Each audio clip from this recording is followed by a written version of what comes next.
Hey, how you doing? This is John, and welcome to John's Long Box. I see we got a few people watching already. Just give me a shout out. Let me know that you can see me, that you can hear me, and if the sound is okay. I get conflicting reports. Some people are telling me that the sound is excellent. Some people telling me the sound is garbaggio, whatever that means. First, let's have a sip of Tim Hortons coffee, and let's get the brain nourished. I meant to say caffeinated. All right. We don't need the pen. So, how's everybody doing? We got, first off, here's my link to my comic. We are so close to unlocking the first stretch goal. I went nuts and I made 20 cards. I have no illusions that we're going to hit $23,000. So, but I can use the cards for the next couple of issues. So, I made 20 cards. We're going to unlock the first one real soon. I could feel it. That would be cool. That would be the Mary Sue card. Excuse me. And then Infinity and Beyond after that. Zachtan says, hope you all having a blessed day. Me too. I hope you're having a blessed day, everybody. It's a Sunday. And I almost choked to death on a Reese's Peanut Butter Cup. That's why my voice sounds like this. I'm actually not sick. I just choked on a Reese's Peanut Butter Cup. Marcus can see me and he can hear me. Can you see me? Can you hear me? Okay, so let's filibuster a bit before everything begins. We got what's going on? What's going on? Oh, yesterday was Free Comic Book Day. So Billy Tucci messages me, hey John, I'm going to be at Fourth World Comics in Smithtown, which is 20 minutes away for me. So I was like, oh yeah, sure, I'll go hang out with Billy Tucci. Billy Tucci's like the coolest guy in the world. Just a real good guy. So I didn't want to stand around and mope around the store. So he was there from 1 to 3. So I showed up at about 2. Instantly recognized him. Hey, John. I mean, I haven't seen him in a year. The last time I saw him was last Free Comic Book Day. So we just chit chat. You know, there's people waiting online to get things. I don't want to hog up the line. So I actually went looking for comics. I got a copy of Geiger number 11 because for some reason I was missing that. And then as far as free comic books, well, I also bought these. I might as well show these while I'm filibustering. So I bought the Good number 4. Them That Don't Stay Dead. The only problem is I already ordered it on the discount comic books. So this week I'll get another extra copy. I do that every once in a while. The Shadow of the Golden Crane, but it from the world of Hellboy. This is number 3 of 4, so I got to pick up 1 and 2. I got Vatican City, this cover. Why did I get this? I ordered it on discount comic book service, but it's not here yet. My comics come the last week of the month. So, you know, so this being the first week of May, I think this Wednesday they're going to mail all my stuff for last month. So I'm always a little bit behind, and I felt bad that everybody's showing off their Vatican cities because this is our buddy Narwhal. Per Berg is Narwhal's secret identity. Mark Millar and Narwhal. Might as well give you guys a little secret. Emily Brooks Miller, Mark Millar's daughter, is coming on my channel. She wants to start talking about her comic book career, and I'm the first person. So here we got the Patchwork Girl of Oz. I picked the first issue I got was 3. So and I'll get 2. This is Money Shot. I think this is like it's Tim Seeley, who I'm a big fan of. Does Hack and Slash. He did Revival. Now he's doing Local Man, and he was just recently on my channel. So I'm checking this out. I think this is like a cheeky, dirty comic. I don't know. We'll see. Heat Seeker. This is this Hard Case Crime. These are all like crime noir stories. You know, like, you know, if they were the 40s, they would be Humphrey Bogart, Lauren Bacall. I don't think Lauren Bacall would dress like this, but you know, so this is just supposed to be like. So I'm enjoying these. I'm enjoying these. Okay, now these are the free comics I got. So I got a Free Comic Book Day Fantastic Four. I still love the Fantastic Four. You know, I don't know what to say. I still love the Fantastic Four. Conan I got last year from Free Comic Book Day. These are pretty good. These Conan and Gargoyles. So I got Gargoyles Demona. Oh, and then I also bought the Lost Boys number 2 because I got number 1 and I read it already, but I think I didn't order number 2 on Discount Comic Book Store. If not, I'm gonna have 2 copies. So now there we go, and now we're back to what we're actually talking about. All right, we got a bunch of people watching. Marcus Kelly says, these are my links. These are my links. There was something I wanted to talk about. Oh, yes. We're real close. We're less than $100 away from unlocking the first stretch goal card, which will be the Mary Sue. I might as well show that card, right? I might as well show the Mary Sue card. So that's what I will do. So this is what we are going to unlock. I'm just talking while I find it. Promotional items, collector's cards. So open with Google Drive. Okay, so there we go. So this is the card that I'm going to damn you. I always gotta my computer updated and I'm always logged out of everything. Why isn't this happening? What is going on? It's not autofilling my password, and I don't know my password.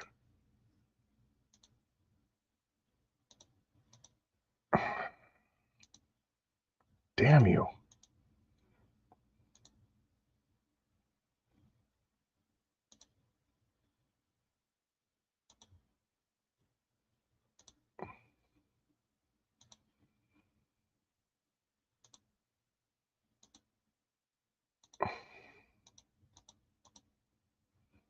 What is going on? I don't even know. Sorry, guys, for the... Like I said, everything is always a hassle here. I don't know why, but every time I turn the computer off, I'm logged out of everything. Okay. Okay. I finally got through. I had to refresh. And let's see. Now I have to look at my phone because it's a double whammy. And there we go. All right. So this is what we're going to unlock. Stretch goal means everybody who buys the comic will get one of these cards. So the concept of stretch goals is the more successful the comic is, the more everybody gets. So we don't increase the price, but we increase the stuff that you get. So once we hit $3,000, everybody gets a Mary Sue card. And on the back of the card, it's going to have all of her stats and powers and things like that. And then every $1,000 after that, I unlock another card. I went overboard. I made 20 cards, but we'll see what happens. I have no illusions that we're going to hit $23,000, but you never know. And I would rather be over-prepared than under-prepared. So there you go. And underwear. I just want to say the word underwear. So there we go. We got Omnipro. Says hello. Hey, how you doing? How you doing? We got Torchbearer. How's everybody? How's everything going over there? We got Ben Sabar, voice actor. Hail everybody. I like what everybody said. Hey, we got Dave Brink over here. How you doing, Dave? Dave has Genuine Comics. He's got a Perfect 10. And what's the other? It's Safeguard. Oh my God, Safeguard is such a great name for a superhero team. I'm like jealous.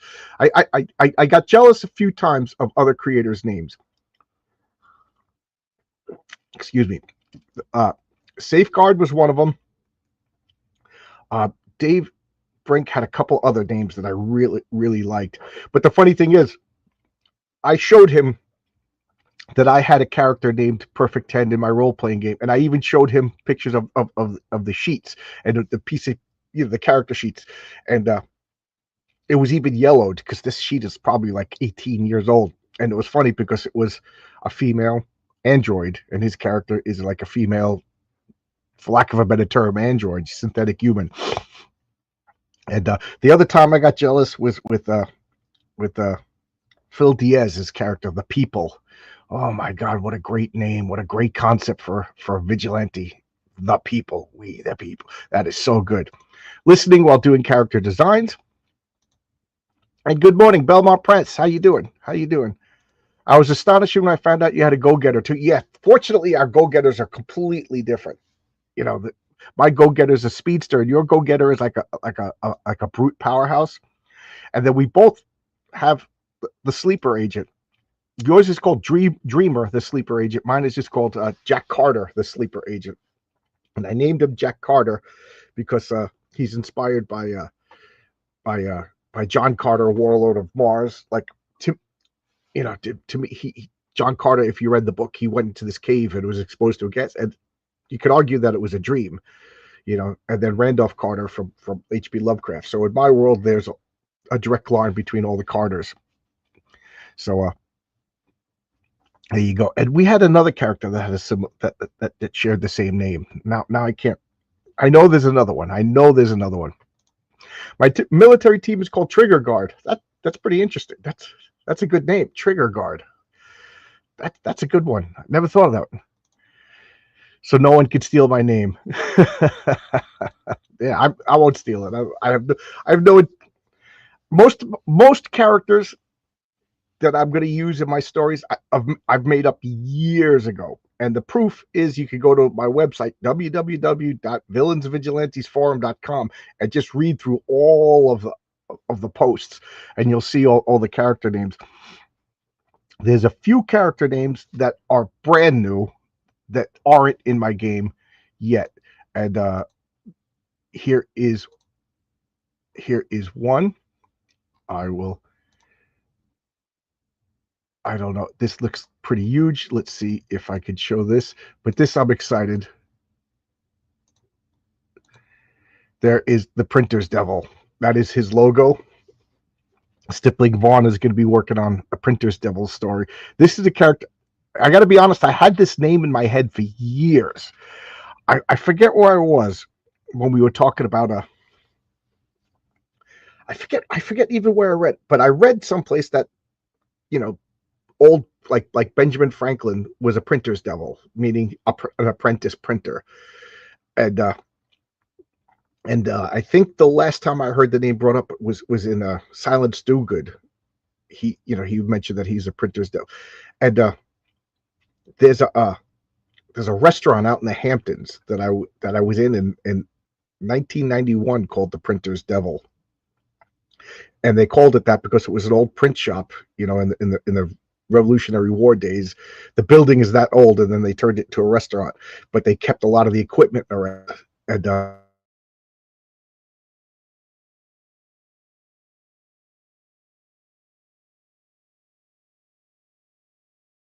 up with the concept for the character. Sorry, it looks like everything went kablooey for a second, but I don't know why. I just couldn't come up with the story for a long time.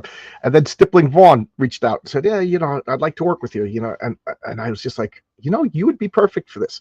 So I have the story out, like I have the story beats, everything that needs to be happened. I know what's going to happen. I know how it's going to go, but I just haven't written the script yet because I'm just having a little bit of trouble, like with the layout of the story, if that makes sense. I kind of have the story being told by somebody else, like the Legend of the Printer's Devil kind of thing. I kind of like that, it adds like a layer of verisimilitude to it, if that makes sense. So there we go. So that's something. You know what? I should show that this was designed by DC Miller. DC Miller has been making logos for me, and I'm scrolling past other logos that I don't want to spoil yet. I do not want to spoil these logos, but there's one more I do want to show. Where is it? Oh, I think. Okay. So here is another logo that I'm going to show. This was made by DC Miller. Sometimes he's in the chat. So this is I Love a Mystery. This is going to be, I wrote a 6-page short story, and then I wrote a 2-page, just little whimsical, no word story. And now I'm working on another, like, I think I want to have this as the second half of Heroic Tales. So the first half will be something else, probably be the Printer's Devil, and then the second half will be I Love a Mystery. And I Love a Mystery is going to be the name of the story featuring the Public Eye and Poinsettia. Poinsettia is going to be, the co-star of I Love a Mystery. And so the I love is girly, and then mystery is whatever. I'm just really excited about these characters. And while I'm showing this, I might as well show this. So here is Poinsettia. So it's not so much as spoilers as getting people excited. So this is Poinsettia, drawn by Marcus Kellegrew, who's in the chat right here. There's Marcus. I was telling Stippling, and I was telling Luke Stone, and I was telling Luke Stone also has a script for he has the script for the Sleeper Agent, and DC Miller's working on the logo for that. He submitted some logos, but I just wanted to tweak them. So there we go. But so Luke is, I got that. And again, when I send out a script to all these other people, I had no intentions of making these stories. So time is not of the essence. When they're done, they're done.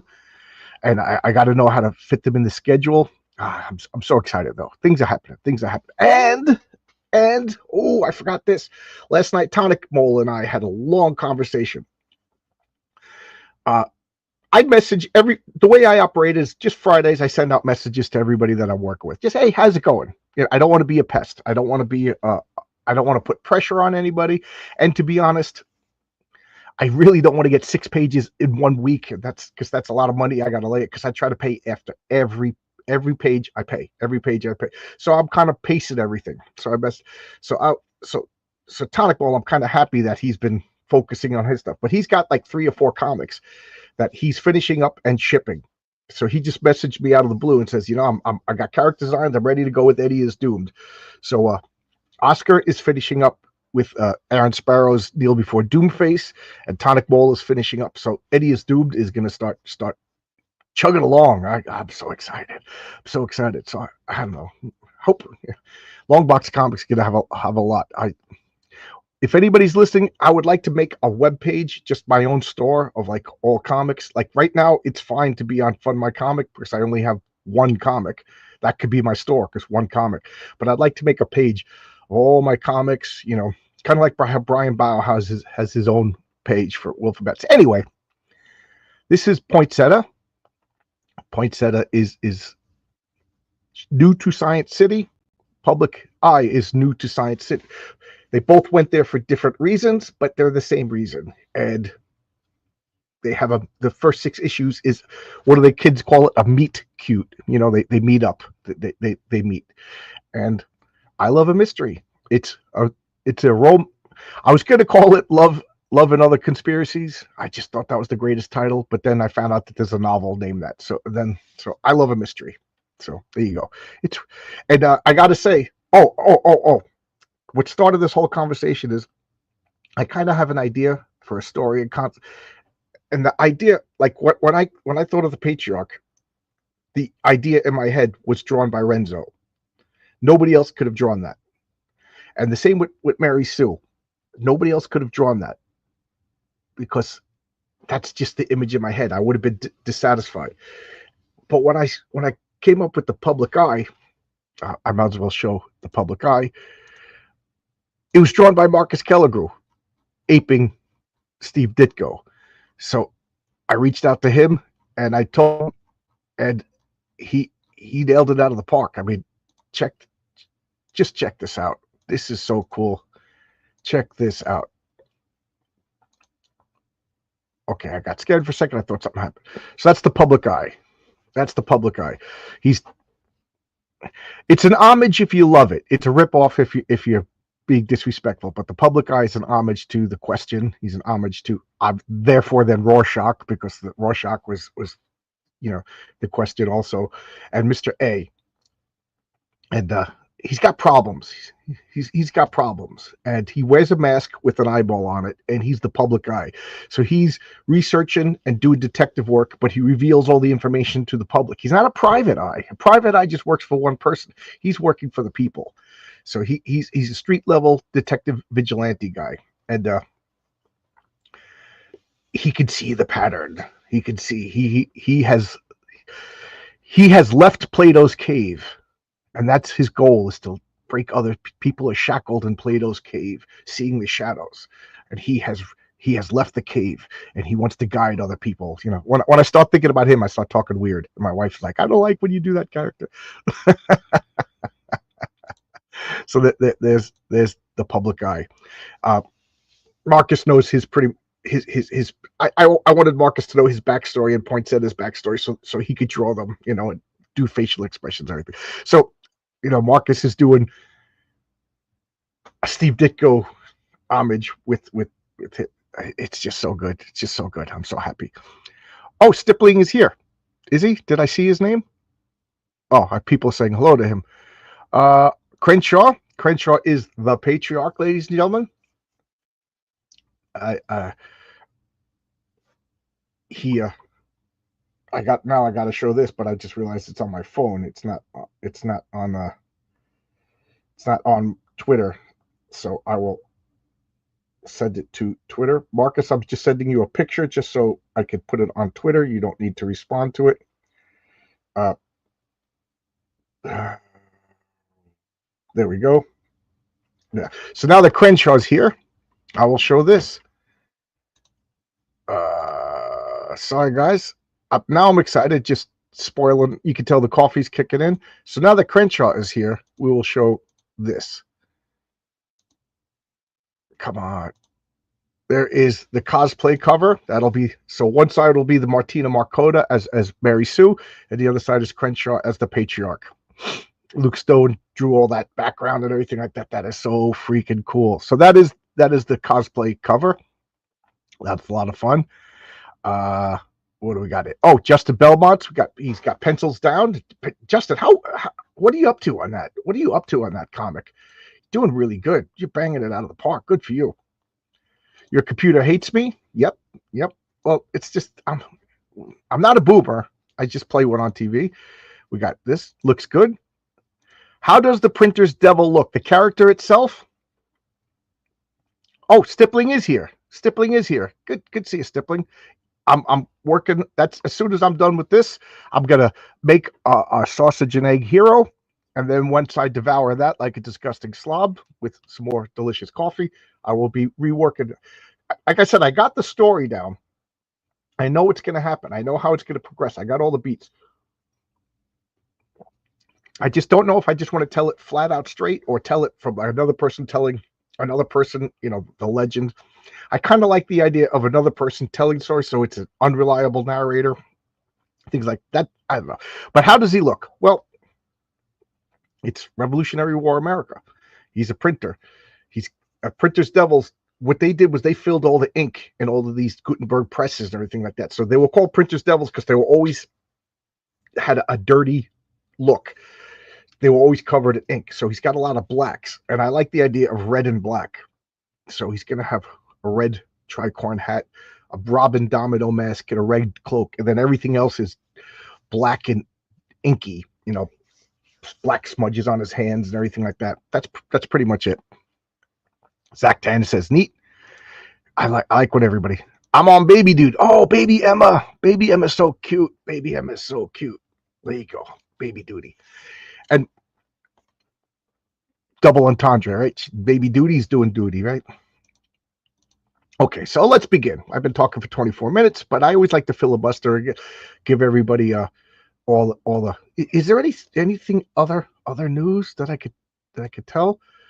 I got more logos, but I don't want to spoil them. I got this. I could spoil this because this is a character that everybody I talked about already. I don't know. I get excited and I like to share things. But this is the not final logo for the Raven. I want to take that the and put it inside the R. Just make it a little bit more streamlined. But that's the logo for the Raven, who will be in issue 2 of Heroic Tales. There's a couple of character stories that have to be told in a certain order because of the way the major story arc of Heroic Tales and the Patriarch is going. So next issue, I have to tell part 2 of Mary Sue, and I have to introduce the Raven. After that, I still have other, like I have to tell Captain Atlas's story. But after that, I could fit in the Public Eye or I Love a Mystery and the Printer's Devil, but I have to tell these two because then I could do other stuff with the Patriarch. You know, there's an order, there's a method, there's a method, order method. I think there's one more spoiler I could give. No, I can't. No, I can't. Okay, I thought I can, but there's still other secrets. There's other secret logos. There's other secret logos. Is he younger hero or a veteran? The Printer's Devil is a kid. He's 15 years old. He's an apprentice. He's a little kid. I'm smiling because his motivation is funny. he's a kid. You know, that's the whole thing, is he's Robin from the Revolutionary War time. But who's Batman? You'll find out. You'll find out. And people are gonna be, there's gonna be two camps of people. They're gonna be like, okay, that makes sense. And those people are like, how can you do this? How can you do this? He's don't you know that this is culturally insensitive? I mean, the Raven. Is he the Raven? I already spoiled the Raven. The Raven is an undercover cop working to take down the mafia. And by day, he's going to meetings and hanging out with the mafia and doing all mafia stuff. And at night, he's dressing up like a Raven. Why? Because he's getting tired of setting up these arrests. And then the next day, these guys are like, yeah, I got out. The lawyers got us out. So he's just like, oh, man, you know, I do all this work. You know, my wife, I haven't seen my wife in a month. I got kids. I haven't seen my kids in a month because I'm undercover. I can't just go home. You know, so he's calling up the wife. And then, you know, so he calls up the wife one day and she's like, yeah, 2 more weeks. And she goes, it doesn't matter. I want a divorce. I can't live like this anymore. And he just goes ape poop and just starts getting extremely violent, you know. And one of the guys says, you can arrest me. You know, you're just a guy in a costume. So the concept of the Raven is, for Dan Slott has many faults. Okay, Dan Slott, the current writer of the Fantastic Four, former writer of Spider-Man, former writer of She-Hulk. But when he wrote She-Hulk, one of the things he did was, She-Hulk was representing a bad guy, a criminal. And he was just like, I didn't do anything. I was just walking down the street. Next thing you know, Spider-Man swings out and beats me up and webs me, and leaves me for the note and leaves. So now there's no witness. You know, the woman that he was mugging left, you know, so now so the cops show up, cut him out, and just like, they got to let him go. So he's suing Spider-Man for assault. And in the real world, wouldn't that happen? So I always thought that was kind of a brilliant idea in a superhero world. You know, like, Batman just shows up and beats the crap out of everybody and leaves. Commissioner Gordon shows up and all these guys like, we were just playing poker, and Batman, you know what I mean? There's no witnesses, you know, especially in a group of guys. They're all going to back each other up if they're henchmen or a mafia or something like that. So Raven's getting tired of that. He beats everybody up, brings them to the police, and the police let him go. So once his wife tells him he wants a divorce, he's like, so he tells one of the guys, yeah, you're probably going to go free, but you're never going to walk again. And all I care about is that you don't commit any more crimes. And you can't commit crimes if you can't walk, you know. And he starts going down a bad path. That's the premise of the Raven. That Logan gave me Nightwing vibes. Yeah, it's an homage. It's an homage to Batman and Robin, Nightwing. Yes, absolutely. If it gave you the vibes, then that means I'm doing what I intended. I'm not going to say the right thing. You guys decide whether or not I'm doing the right thing, but that's what I'm intending to do. So, wow, 31 people. I remember when this was just me and my buddy Pete and Abrax and his wife Lacey. And Marcus. Marcus was always there. So let's begin. So this is continuing Project Pegasus. For those of you who are here for the first time, I forget if this is the fourth or the fifth, but Project Pegasus was they introduced Project Pegasus, I think in issue 46 of Marvel 2-in-1. And what it was S.H.I.E.L.D. made this top secret energy facility. And what are they doing? They're researching alternate energy, you know. And one of the things they're researching is the Cosmic Cube. They're researching, where do superheroes and supervillains get this energy from? You know, how does solar convert sunlight into energy? Can we replicate that? You know, I think that's kind of brilliant. In a superhero world, there would be things like that. You know, if you watch Avatar: The Last Airbender, the Korra, Korra, whatever it's Avatar, Korra, The Legend of Korra. They were shooting lightning into capacitors, and using, so that firebenders who could generate lightning were employed to create energy for the. I thought that was brilliant. There's a lot of flaws in Korra, but there's also a lot of brilliance in Korra. And so, I'm not going to join the Korra Legend of Korra, Avatar Legend of Korra. There's a lot of people that hate it. I'm not going to hate it. It was flawed. The first one was brilliant. Avatar: The Last Airbender was brilliant.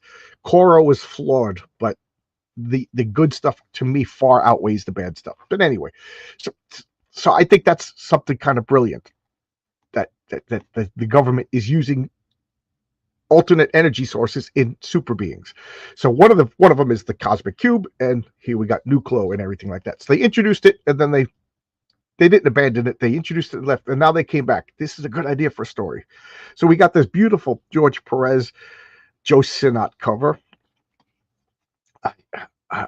Marcus Killigrew said that Joe Sinnott is his favorite inker, and that really made me think. I think I agree. I think Joe Sinnott is my favorite. He's got this wonderfully old-fashioned look to me that just screams comic books. I mean, look at this. This is George Perez. Now, this is 1979 George Perez. He did not yet hit that summit that we all know he's going to achieve. But he's still great at this point. I mean, this was when I was just hooked into comics. Just hooked into comics. And then Joe Sinnott just made it, because George Perez did have his flaws. I agree, and he just made it look like comics. Like, you can see this. The Ben Grimm's arm over here is off. Even for the Thing, his anatomy is off. But it don't matter. It don't matter.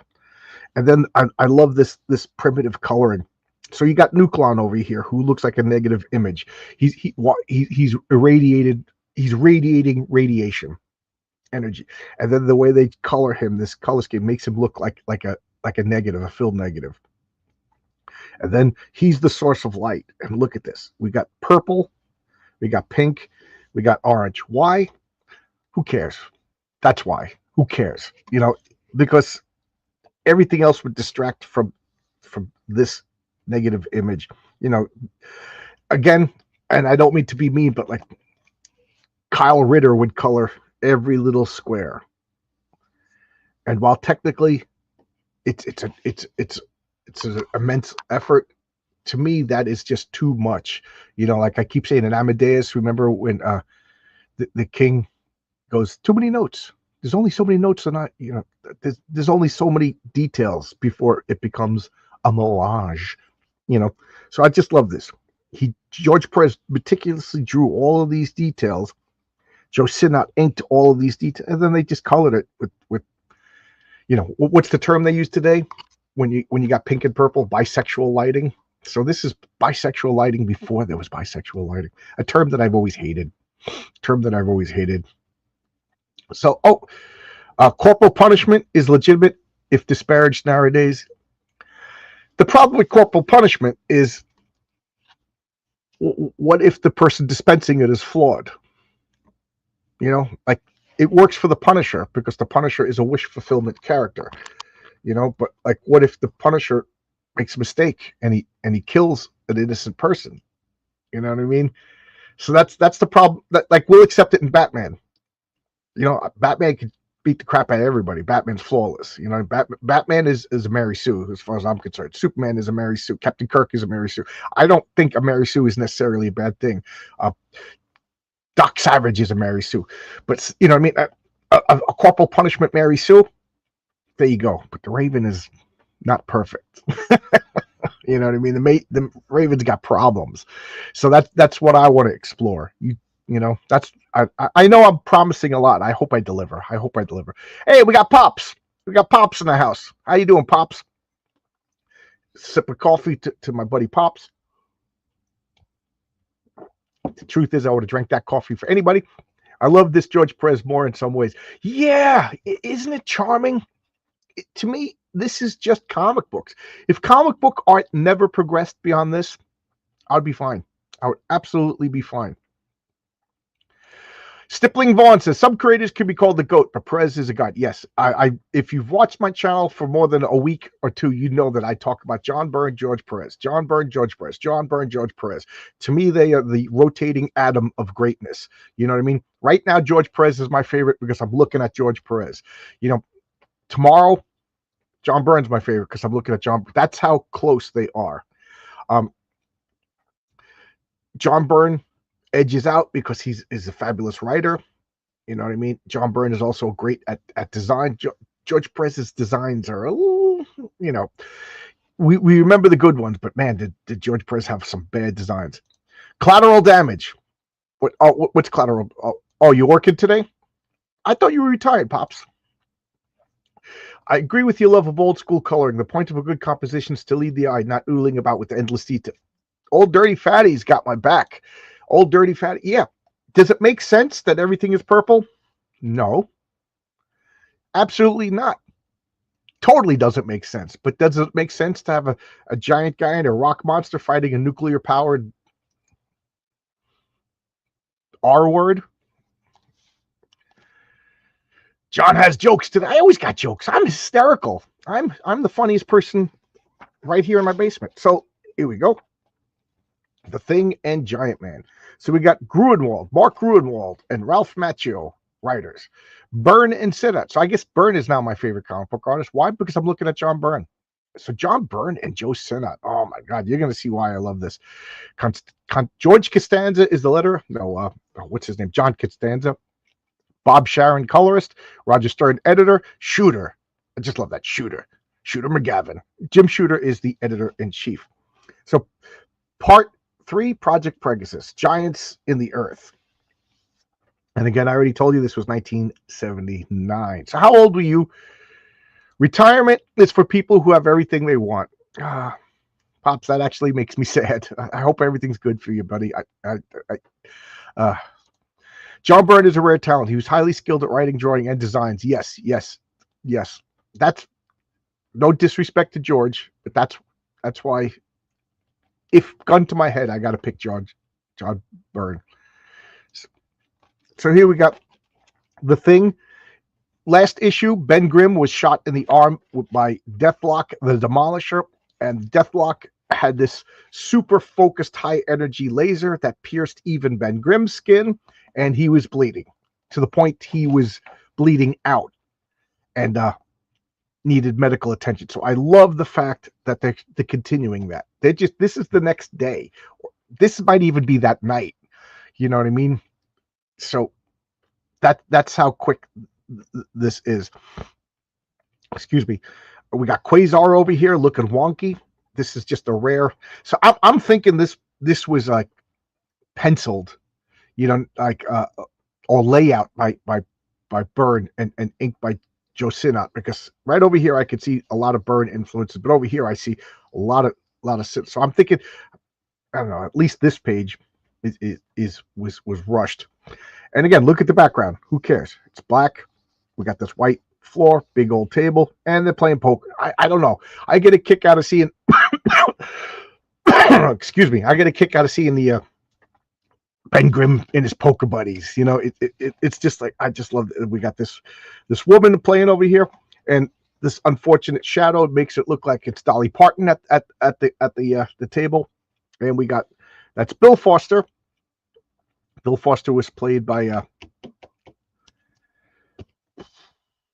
guy from The Matrix, you know, who played Orpheus in The Matrix. Why can't I think of his name? Lawrence Fishburne. So he was Lawrence Fishburne. So I hope they bring him back. Bill Foster, that was Henry Pym's assistant, and I think Tony Stark's assistant. You know, he's like one of the top 10 brilliant people in comics. You know, characters. So, and these are nameless goons. And let's go to the next page. So from this point going forward, I will talk about the comics and then address the chat. Okay, so let's get this over here. So, you know, they're putting on the cape. We got alarms. They're running through. Basically, I mean, tell me this isn't influenced by Star Wars. You know, the Death Star designs. All of these grand bases are Star Wars designs. We got maps and going down Jeffrey's tube and things running because he's too big. Bill's going with them, and they're taking an elevator.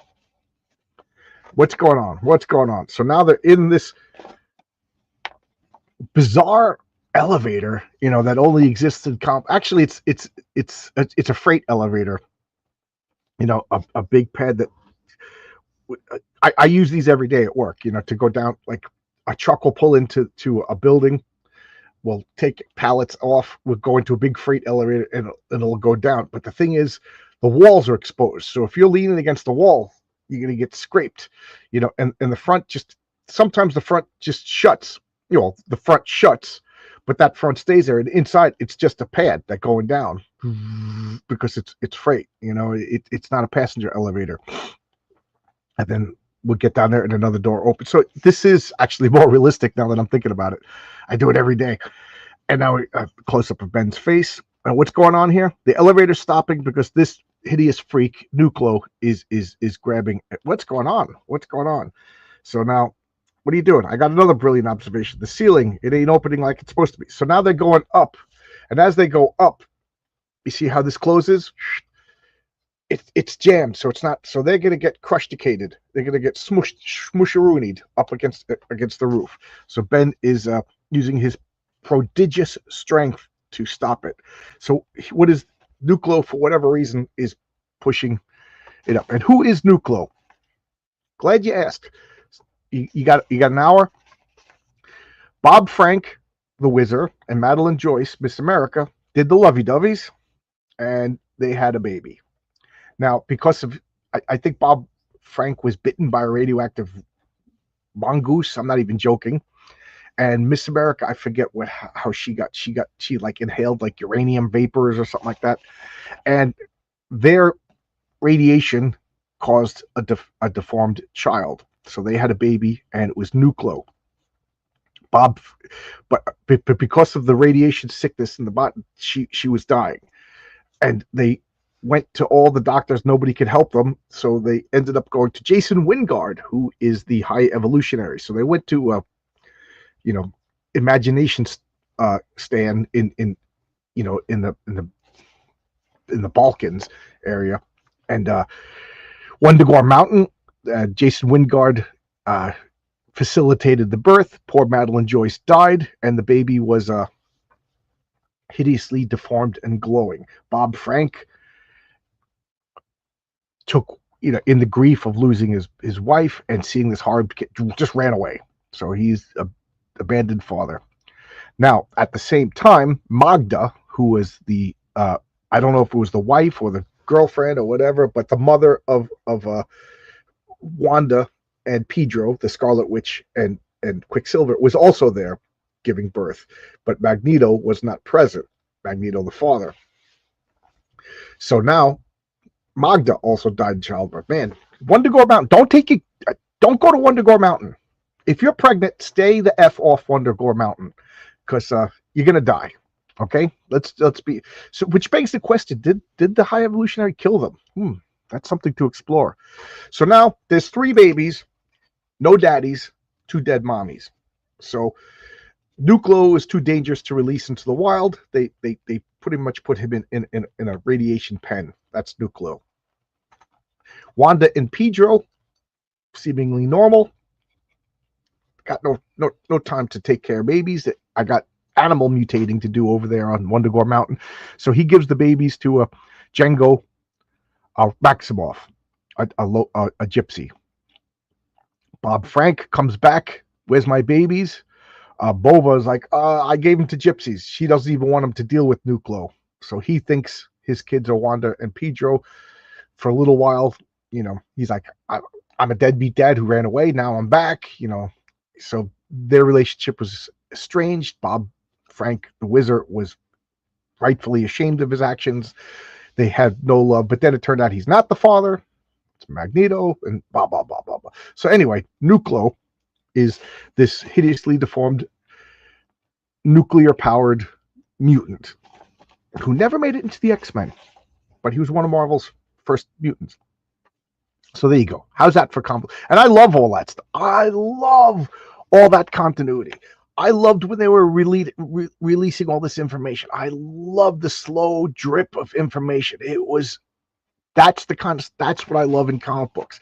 And when they hire people who don't know all of that niggling details, I get mad, because if you don't love the niggling details, then you're a tourist. You know what I mean? If you're into baseball, Marcus knows everything about baseball.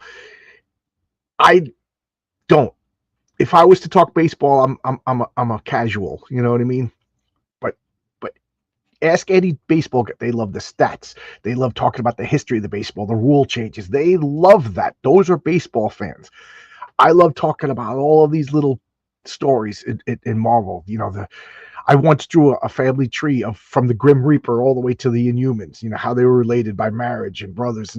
I love that stuff. And if you can't talk on that level, you have no business writing Marvel comics. That's how I feel. I could do it with DC, but not as well as Marvel. So we got Jim Starlin's come to the Hall of Heroes Con. What should I get signed? Oh, man. Is that the Heroes Con? Is that the one about Marcus is always trying to get me to? Billy Tucci was trying to get me to go to that one. Oh, I didn't finish my story. So I hung out with Billy Tucci.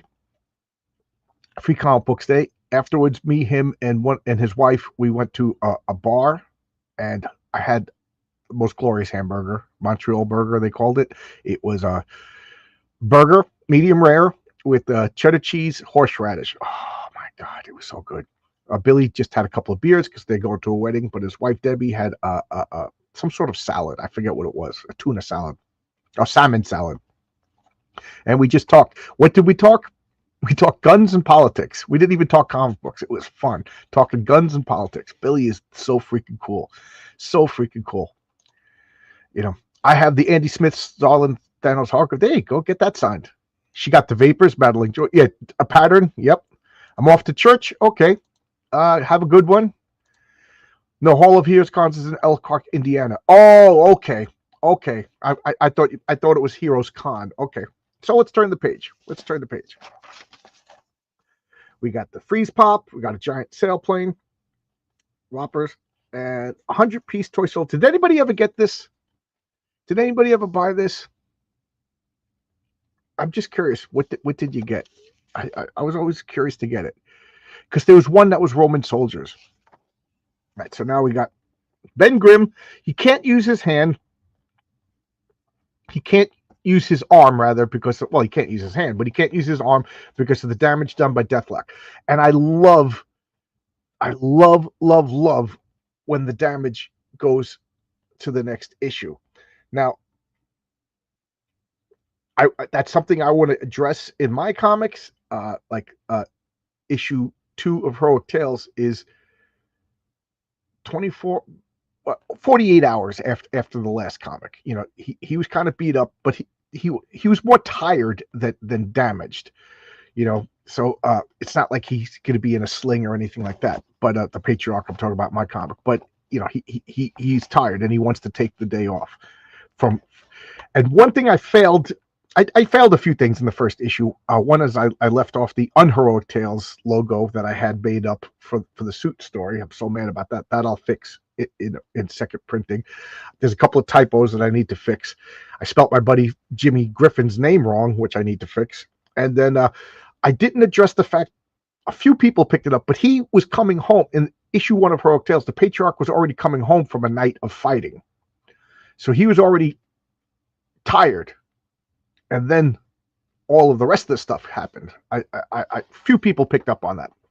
All right, so Ben still has the wound from the last issue, and he's starting to this is doubling. So he's battling the hydraulic press along with the added power of Nuclear, who's super strong. And then all of a sudden, Doc, holy Hannah, you're that Black Goliath guy. Dr. William Barrett Foster Cooper. Dr. William Barrett Foster spares no breath to reply. He braces his back against the ceiling, mentally willing his body to increase in mass and dimension.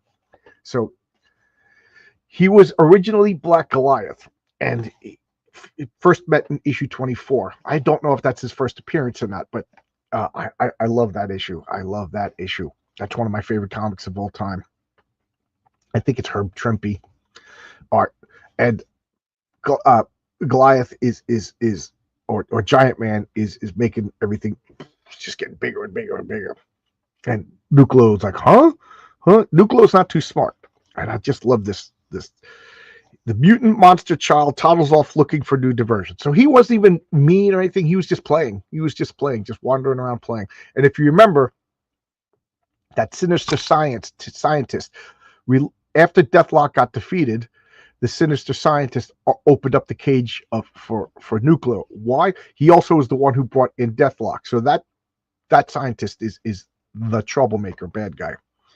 And he's just like, well, Bill, whatever, you want a job as an elevator operator, blah, blah, blah. I could get you in the union. I just love right to the wisecracking, blue collar work talk of Ben Grimm. I just love that, So, and then he's a scientist, but remember, guys, 1979, it was still cool to be a scientist. This is really before the nerd stuff was like the 80s, so I just love this. So I want to address one more thing before I talk about the chat. There was a wonderful, wonderful discussion in the letters pages that even as a kid, I was fascinated. So Black Goliath shows up. Oh, yeah, Black Goliath shows up. Okay? It's Bill Foster. And in the letters page, somebody writes in, how come he's Black Goliath? He goes, how come all the black superheroes are named Black? You got Black Goliath, you got Black Lightning. He goes, Black Panther, and the guy goes, I'll make an exception for Black Panther because he's named after the animal of Black Panther. He goes, but how come he's not Green Hulk or White Captain America or Orange Thing? And Stan Lee addressed it, and he said, you're right, and they thought about it, so they just changed him to, then he was just Goliath for a while, and then Giant Man. But I love that discussion, and it went over like 3 or 4 different issues of the comic. Somebody wrote. It wasn't like Twitter where you write and then somebody else immediately writes. You had to wait a month for the next letter, and then you had to wait another month for the response. I thought that was so much fun. So this was like the earliest message boards that developed, and it was civil.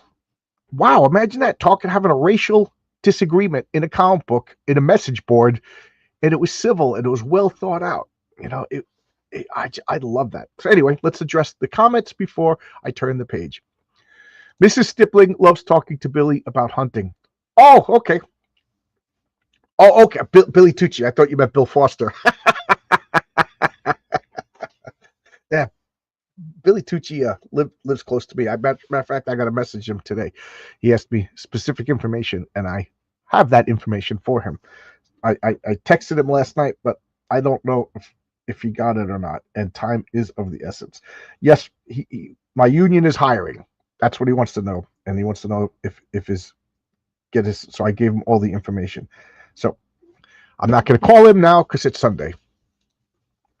Yes, they were like flat on, like, oh, they weren't even little miniatures. They were standees. They were thin plastic standees. Oh, that's a disappointment. Nullify had the mind of a 6-year-old. Who's Nullify? But that is a great name for a character. Nullify. Turns off people's superpowers. There you go. Dave Brink is watching. Character named Nullify. Let's build this character. I have ideas. I already said something, but you guys sort. I was disappointed to find out Black Cat, Black Tom, and Black Bolt were all white. Yeah, White Bolt, white Black Bolt, white Black Cat. But today would Black Cat and you had a black woman? Would that cause problems? Oh, Nucleo, spell check. But you inadvertently gave us a cool character named Nullify. Yeah, Nucleo. He had the mind of a child. Yeah, and no weenus. No need it. So that's why he's so angry. He's got no wee. So let's turn the page. Comic conventions. Indian lore guide. So you can get this spinning wheel that tells you Indian information. So now what do we got? We got the history of Giant Man.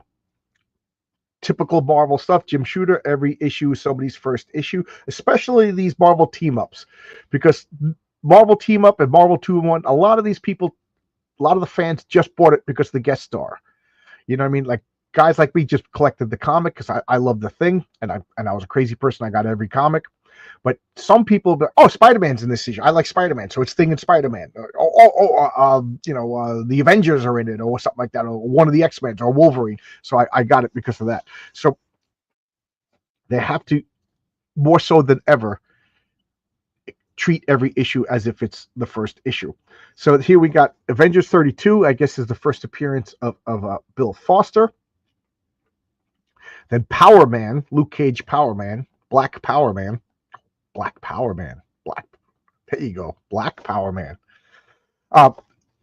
He becomes Black Goliath in issue 24-25, and then he changes his name. Now I gotta sneeze.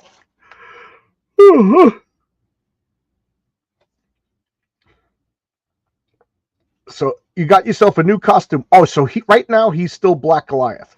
Okay, this is pretty cool. Listen to this conversation. Of course, I haven't exactly set the world on fire as a superhero. Matter of fact, I was hoping this new costume would help change my image. Well, it beats your old bare belly special. As long as you got yourself some new duds, why not a complete overhaul with a new name? I mean, it's pretty obvious that you're black. And I remember my Sunday school, Goliath was a bad guy. So what do you suggest, Ben? Why don't you just call yourself Giant Man? They got the name improved. They ain't improved on that name yet, and you won't have to change the monogram on your new shorts. Well, I don't suppose Dr. Pym would mind. Okay, so there you go. So in this particular, he was Black Goliath right there. Now he's Giant Man. He changed his name. Ben Grimm suggested it. There you go, guys. Nucleus is on the loose. He's been spotted in the magnetic gravic dome, which is, obviously he's going to be the magnetic gravic dome. So now they're going down there, and we got Quasar. He's sheathed in protective aura of stellar energy generated by his Uranian wristbands. That's the kind of sentence that could only be written in a comic book. I got to read the top of this. Meanwhile, levels below, the man called Quasar combs the atomic research dome for the potential disaster, sheathed in a protective aura of stellar energy generated by his Uranian wristbands. What a sentence. That is one sentence. Bravo. I love it. And now we got, look at this. A lot of thinking going on in the shadow over here. He's investigating it. So now what is he doing? He's starting to realize that there's more going on. Ben is just reacting. He's just reacting to these problems. Oh, Deathlock shows up. Nucleus showing up. So Ben is just going, Ben is not a detective, but that doesn't mean Ben's a dummy. I tend to think that Ben is probably like, they say there's different types of genius. I think Ben is like an emotional genius, whereas Reed Richards is a logical genius. And I think to be a good detective, you need to be an emotional genius and a logical genius. You got to put them together because, you got to figure out like human motives and things like that. So I don't think Ben gets the credit that he deserves for being a smart guy, but he's more emotional thinking.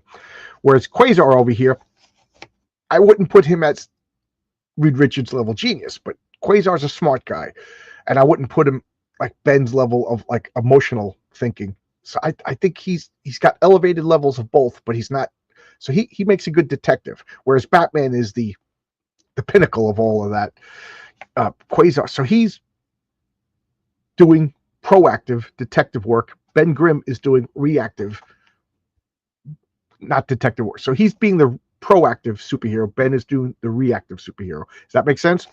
So what is he going on?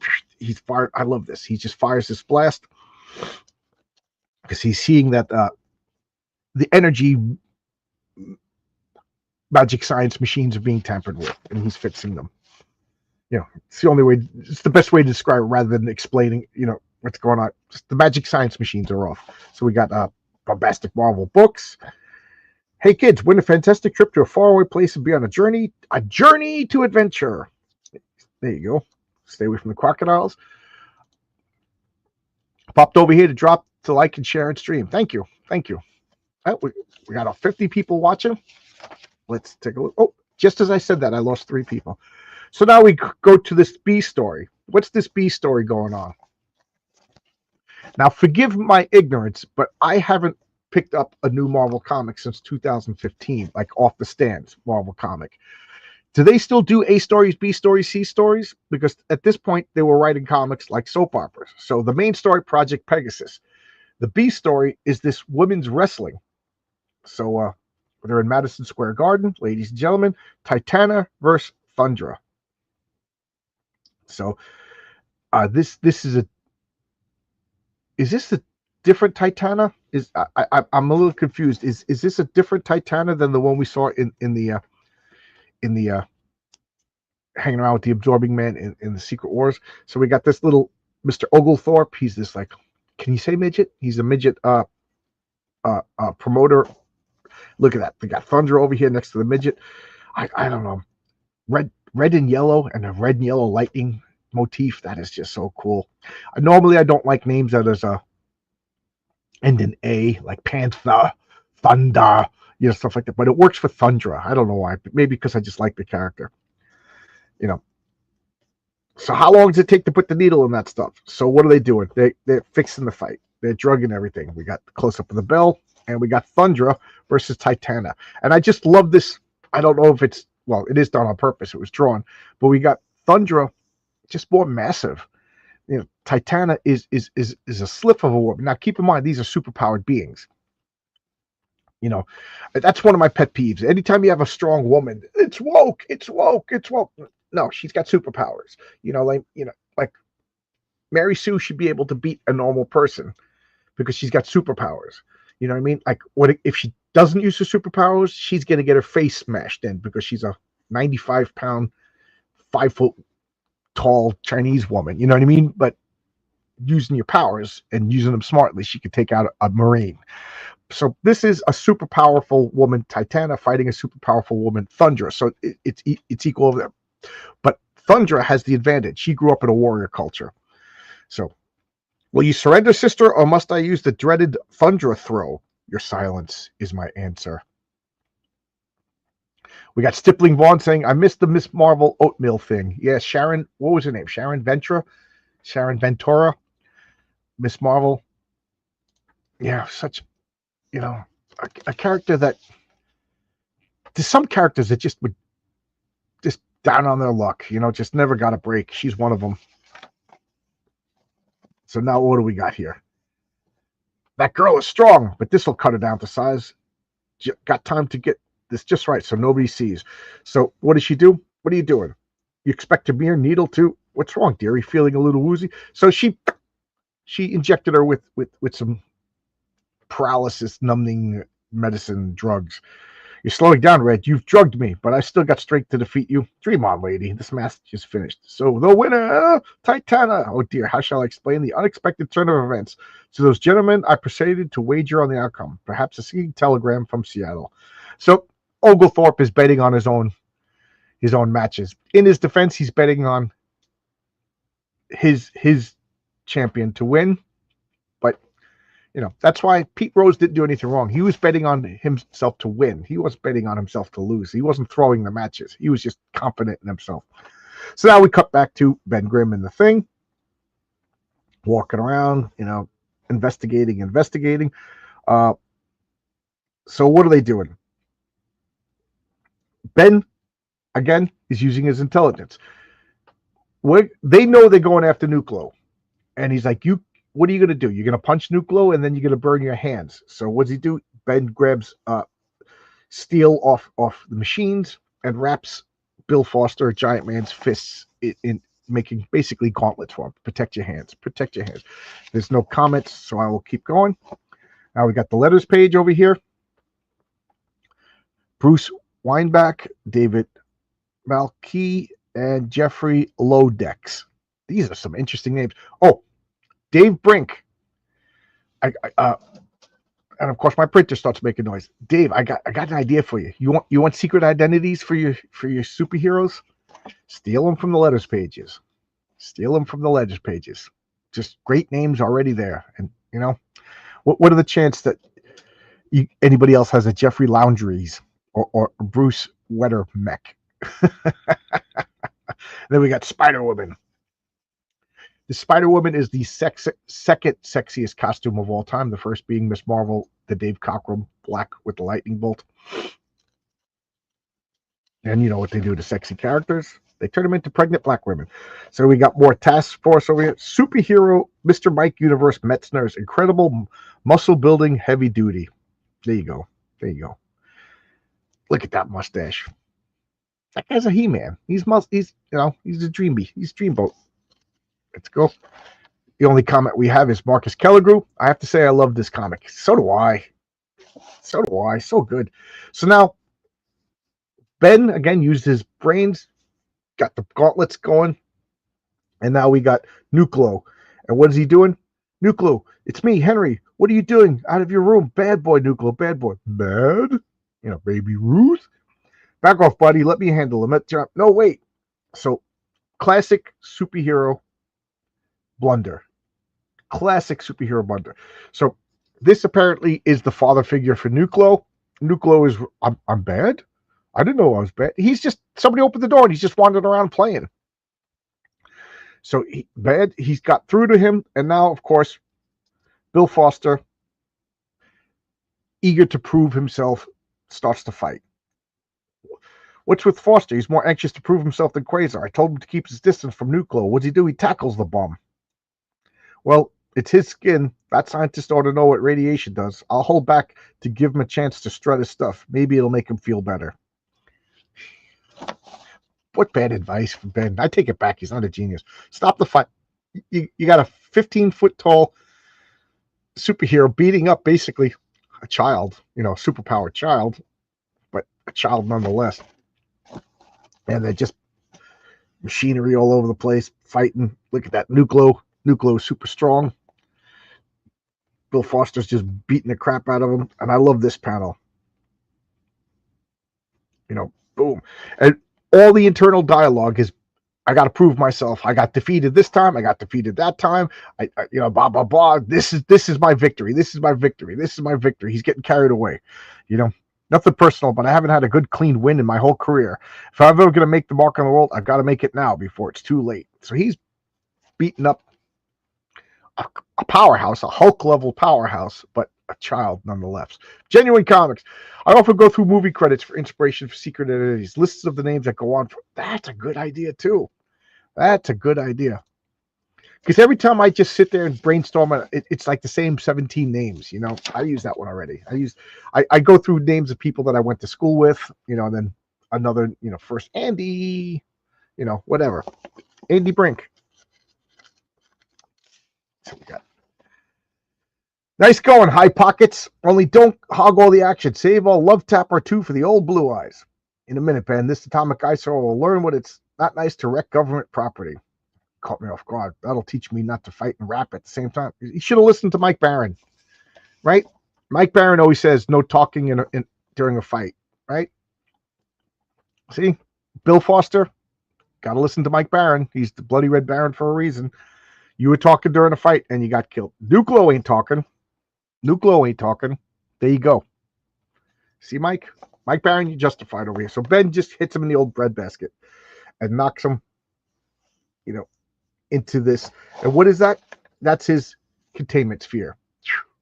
So in Villains Vigilantes, it's a role-playing game. If you hit somebody and they have 10 hit points, 100 power points, let's just say for the sake of argument, you could roll with the punch. You could take off 10% of the damage. So I hit somebody for 10 damage. They have 10 hit points. They should get knocked down to 0 hit points and fall unconscious, but you could roll with it. So 10% comes off of power. So your power is 100. So 10% comes off power. So I hit you for 10, you roll with it. So you're doing the Captain Kirk, rolling back with it. So 10 power points comes off a hit point, meaning you just get tired rather than fancy footwork or whatever. It's this great system. So, but nothing comes off hit points. Boom. Now, if I hit you for 100 hit points, you roll with 10. Boom. Now you have 90 power points, and 90 more damage needs to come off. So you lose all 10 hit points, and then the rest comes off power. So now 80 more points have to be accounted for. 80 points comes off your power. So now you have 0 hit points, 20 power points. So you got hit. You're knocked out. You're still alive, but you got hit so hard that 80 points has to be, you go flying back. So we deduct your weight, and you go back 20, 30, 50 feet. So there's like a whole system of somebody gets punched and you go sailing back. So that's what Ben did. So now that's called knockback. So Superman hits Darkseid so hard, Darkseid goes flying through a building. That could be dangerous. You know what I mean? A good superhero calls the knockback. Like, I'm going to hit you and I'm going to send you over here. You get a negative modifier, -5 to hit, because you're aiming. So, you hit, and boom, I'm going to send you. So that's like in our game, we'll have like a window, and you punch somebody, so they go out the window, and then they fall out of the skyscraper and things like that. And the bad guys, believe it or not, the bad guys will do it too. They'll hit you and knock you into that vat of acid and things like that. So what Ben Grimm does over here is he's calling a knockback. Boom, he hits Nucleus so hard that he goes into the containment sphere. Ben hits him, but he doesn't brutalize him. He doesn't kill him. He doesn't smash him. He does what's necessary. Unfortunately, Nucleo is too powerful to, and they already ruined the chance of talking to him by Giant Man just attacking him. And now he's like, are you idiots quite finished? Are you going to brutalize him some more? What are you talking about? My name's Henry Sorrell. I'm Nucleo's appointed guardian. And I find your behavior utterly deplorable. Nucleo is not some ambulatory punching bag for you to take out your misaggression. Hey, what do you want us to do about it? Ridiculous. Nucleo and I are friends. He'd never harm me. Just because he has an arrested intellect is no excuse to victimize him. And then Ben is angry, but he realizes he's right. The whole reason he's here is to protect his he's the appointed guardian of Wonder. So now he's realizing, he's right. He's right. There's no comments. Can everybody hear me? Everybody hear me? Whenever there's no comments, I get a little nervous.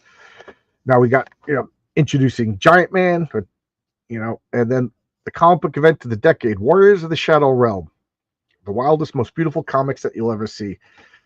Again, I got all of these comics. I read them out of order, and then I got the missing ones, and I have them stacked here to read. I don't know why I haven't read them yet. They're all sitting here, but these are definitely inspired by the Black Riders from the Rankin and Bass Lord of the Rings movie, that cartoon.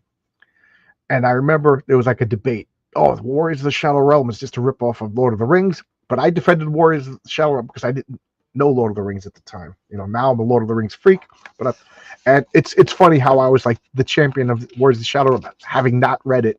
Now I'm a total Lord of the Rings freak. Right? We only got one comment.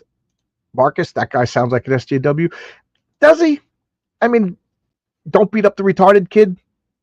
You know what I mean? Like, is that an SJW thing, or is that just like just don't beat up the retarded kid? So now we're going back to fill in a page or two.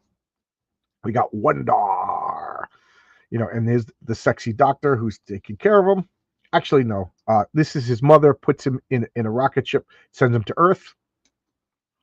While he's on Earth, he has these powers to basically nullify everything, but he's like a child because he grew up in this spaceship. He didn't come like faster than light like Superman did. He actually grew up on the he grew up in the rocket. So now he's got great strength. So, he meets Man-Thing, and these are all the problems that he faced. Nucleo, Miss Marvel, Project Pegasus, Tiger Shark. I don't know who that is. Is that the UFOs? This crazy looking ape. And then all the women in his life, Uncle Ben, Namorita, Annie Christopher, where are they now? They have forsaken him. That's such a 70s, these big round glasses. So now what do they do? They're using the cosmic cube. He's experimenting and everything, and taking him back. He's all exhausted. You're done now, Wandar. The cube's power is in you now. Shutting down all that is harsh, and all that can hurt. Sleep now, Wandar. You'll awake again. Nothing will stop you. So part 4 of the Pegasus, the deadlier of the species. So next issue is Thundra. And what's going on? There's a sinister scientist messing up everything. So you got a sinister scientist, you got the cosmic cube, you got Wandar, who's vastly powerful. We got a whole bunch of problems about to happen. And now we got action, power, accuracy. Get yourself a BB gun that looks like a shotgun. And there we go. Next issue is 56. I think next issue is my favorite issue of the Project Pegasus. Man, did I read that all over. I just loved it.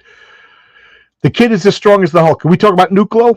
This guy's as strong as the Hulk. Not Wandar, because we got two vastly powerful childlike mentalities. We got Nucleo, who's this walking radioactive destructive energy force, who's as strong as the Hulk and as powerful, literally as powerful as a bomb. And then we got Wandar, who's super strong and has this weird power to turn off all energy sources. Plus, did Giant Man know he was a good point? Good point. Did Giant Man know? I don't know. I don't know if he knew. They didn't. Maybe I'll give him the benefit of the doubt. Give him the benefit of the doubt. I don't think he knew. I can't say that with. But I mean, he's a scientist on Project Pegasus. But is everything compartmentalized? I know in comic books that's the truth. Like if you're a scientist, you're every type of scientist. Like Reed Richards is every type of scientist. Dr. Donald Blake is a doctor. He's a clearly he's a diagnostician. Is that the word? You go to him and he treats you for sniffles. And then later on, he's doing heart surgeries. Because if you're a doctor in a comic book, you're every type of doctor. If you're a psychiatrist, you're every type of psychiatrist. And if you're a scientist, you're every type of scientist. So is Ben Foster, is he part of the Nucleo compartment of Project Pegasus? Who knows? I don't know. Yeah, so Nucleo is as strong as the Hulk. Yes, he's vastly powerful. He's one of Marvel's most powerful characters, but he has mental deficiencies. So there you go. That's Marvel 2-in-1, The Thing, and Giant Man. See, this is what I was thinking of doing with the Raven logos, putting the in the R. So there you go. That's everything. As normal now, I got nothing else to talk about, so I'll just keep talking as long as there's comments. When the comments die, it's I think it's beautiful out, but I really want to get some progress done on that Printer's Devil. I got two. I'm pressing for 2 stories: the Printer's Devil script and Patriarch #1. I've rewritten 3 times because I keep having. Once I wrote it because it was going to be just a short half of Heroic Tales. Then I rewrote it to expand it, and then I was like, "This is just filler. This is just filler for the sake of filler." So I got rid of that, and then I was like, "Oh wow, I have a really good idea."